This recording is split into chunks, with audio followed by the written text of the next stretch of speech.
विशेष गहन मतदाता सूची पुनरीक्षण कार्यक्रम 2025 special intensive revision of electoral rolls 2025 का कार्यक्रम अभी चल रहा है और 25 जून से 26 जुलाई 2025 तक ये कार्यक्रम चलेगा। इसके तहत सभी BLO को 1/1/2003 का वोटर लिस्ट उपलब्ध कराया गया है। ये वोटर लिस्ट जो पूर्व में 2003 में विशेष मतदाता सूची पुनरीक्षण हुआ था, उसी के आधार पर जो तैयार हुआ था वही दिया गया। इस मतदाता सूची में जिनका नाम है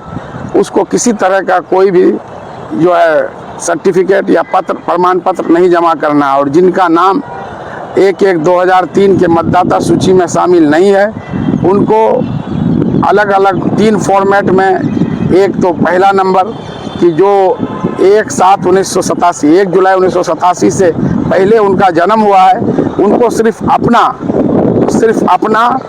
जन्म तिथि का और जन्म स्थान से संबंधित प्रमाण पत्र देना है। और जिनका जन्म 1/7/1987 से लेकर 2 दिसंबर 2004 तक हुआ है उनको अपना जन्म प्रमाण पत्र सहित जन्म स्थान का प्रमाण पत्र एवं माँ बाप में से किसी एक का जन्म प्रमाण पत्र और जो है जन्म स्थान से संबंधित कोई भी प्रमाण पत्र सौंपना है। और 2 दिसंबर 2004 के बाद जिनका जन्म हुआ है उनको अपने माँ बाप दोनों का जन्म से संबंधित प्रमाण पत्र और जन्म स्थान जो शो करता है दिखाता है उसका प्रमाण पत्र जो है समर्पित करना है। जो फॉर्म C इन्यूमरेशन फॉर्म जो है C दिया गया है BLOs को, उसको भर करके जमा करना है। और जो लोग बाहर हैं देश के अलग जगहों में विदेशों में, तो वो इलेक्शन कमीशन के वेबसाइट से डाउनलोड करके सारे प्रमाण पत्र लगा करके उसको जो है सबमिट करना है। जो लोग ये काम नहीं करेंगे उनका नाम जब 30 सितंबर 2025 को जो नया वोटर लिस्ट प्रकाशित होगा जिसके तहत जो है आगामी बिहार विधानसभा चुनाव में वोट होगा, उनका नाम वोटर लिस्ट से गायब हो जाएगा। ऐसे में जो बिहार आप जानते हैं कि एक ग्रामीण क्षेत्र में इसकी अधिक आबादी प्रवेश करती है और जो है ग्रामीणों में उत्तर बिहार में लोग हर साल बाढ़ और नदी कटाव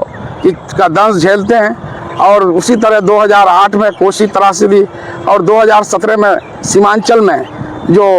बाढ़ आया उसके कारण जो है अधिकांश गांव में रहने वाले झुग्गी झोपड़ियों में रहने वाले लोगों का सभी कागजात चाहे ज़मीन हो जन्म प्रमाण पत्र सभी नष्ट हो गया है। ऐसे में गांव में या रहने वाले ज़्यादातर जो गरीब मजदूर हैं, किसान हैं, अनुसूचित जाति के लोग, अनुसूचित जनजाति के लोग हैं, पिछड़ी जाति के लोग हैं, अल्पसंख्यक हैं और अशिक्षित लोग हैं, उनके लिए इन प्रमाण पत्रों को इतने कम समय में उपलब्ध करना बहुत ही दिक्कत का समय है। यहाँ पर बहुत सारी समस्याएं आ रही हैं। बहुत सारे वोटर्स हैं उनके माँ बाप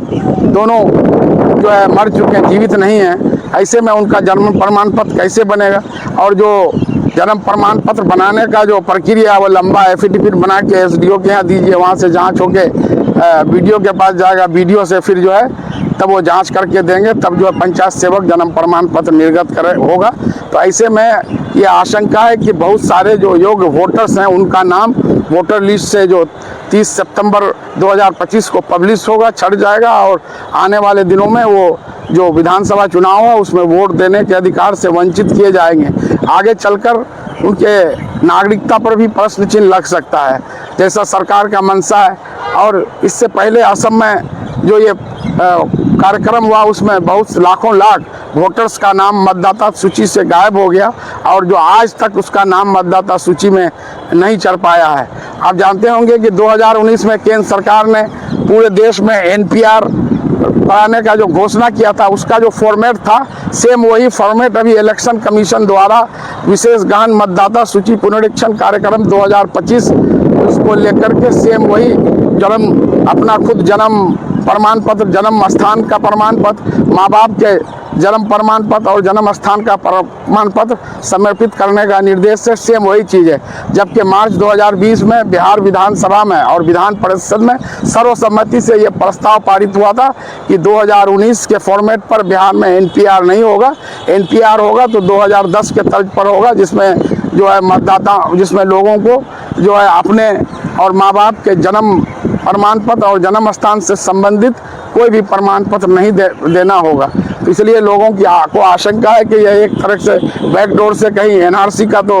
ये सरकार का, इलेक्शन कमीशन का मंशा तो नहीं है। और इसीलिए आज मैंने बिहार के मुख्य निर्वाचन पदाधिकारी से इन सभी आशंकाओं से अवगत करते हुए उन्हें मांग पत्र सौंपा है और उनसे मांग की गई है कि बिहार के गरीब, मजदूर, किसान, अनुसूचित जाति, अनुसूचित जनजाति, पिछड़ी जाति, अल्पसंख्यक और अशिक्षित लोगों की परेशानियों को देखते हुए इनको स्थगित किया जाए और इतने कम समय में यह काम संभव नहीं है। ये आज मैंने मांग पत्र जो है सौंपा है मुख्य निर्वाचन पदाधिकारी बिहार को, और इसके लिए पटना हाई कोर्ट में जो सीनियर एडवोकेट है साजिद सलीम खान, उनसे भी विचार विमर्श हुआ है। और उसमें अगर सरकार, चुनाव आयोग नहीं रोकती है तो हम लोग PIL दाखिल करने के लिए आज वकालतनामा भी जो है पटना उच्च न्यायालय में सीनियर वकील जो साजिद सलीम खान को समर्पित कर दिया है। वो 1-2 दिन में इसको ड्राफ्ट करके जो है इसमें जनहित याचिका PIL दाखिल किया जाएगा, ताकि जो हमारे गरीब, मजदूर, किसान, अनुसूचित जाति, अनुसूचित जनजाति, पिछड़ी जाति और जो अल्पसंख्यक अशिक्षित लोगों को जो परेशानी हो रही है, इस परेशानी से उनको छुटकारा मिल सके और सभी लोग जो है, जो योग्य जो है वोटर्स हैं, वो सब वोट देने का सबको अधिकार हो, इसमें पारदर्शी हो और ये कोई सरकार का बैकडोर का मंशा नहीं हो कि चुनाव जीतने के लिए इलेक्शन कमीशन का इस्तेमाल करके जो इस तरह से शोषित, वंचित, अनुसूचित जाति, जनजाति, अल्पसंख्यक, पिछड़े वर्ग और अशिक्षित वर्गों को वोट से वंचित किया जाए।